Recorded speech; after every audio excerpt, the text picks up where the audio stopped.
Mis-sena d-dieħla se jissaħħaħ it-trasport ta' trasport fuq il-baħar f'pajjiżna bl-inklużjoni ta' rotot minn Taslima u Buġibba lejn Għawdex. Dan tħabbar mill-Ministru responsabbli mit-trasport u l-infrastruttura Chris Bonnet waqt li ġew diskussi l-estimi tad-Dekasteru tiegħu fil-Parlament.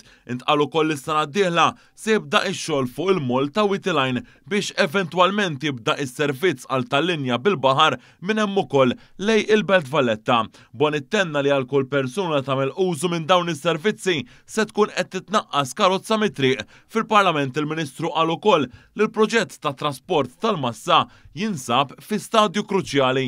Il-proposta studjajnija, dornija, u issa deħlin fażi ġdida importanti ħafna li laqqas il-proġett ta' 2021 ma daħal fih.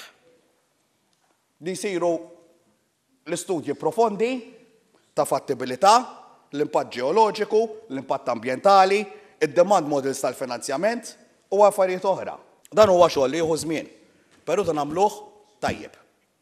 Dan huwa investiment ta' darba f'seklu fil-pajjiż. U qal li fl-aħħar sentejn żdiedu sew il-karozzi tal-linja waqt li l-flotta tal-linja f'Għawdex se tkun elettrifikata is-sena d-dieħla. Min-naħa tiegħu is-Segretarju Parlamentari għax-Xogħlijiet Pubbliċi fl-istess Ministeru Omar Farrugia qal li d-Dipartiment bħalissa għaddej b'40 proġett differenti fost il-komunitajiet ta' pajjiżna. Semma wkoll kif id-Dipartiment se jibda joffri servizzi b'xejn ta' manutenzjoni lill-Fondazzjoni Puttinu Cares. Li fil-ġimgħat li ġejjin ser ukoll firmaw ftehim u npoġġu madwar mejda sabiex iva verament il-Public Works tassisti lil Puttinu Cares xogħlijiet ta' manutenzjoni u servizzi professjonali illi verament ikollhom bżonn għal ġid tat-tfal tagħna.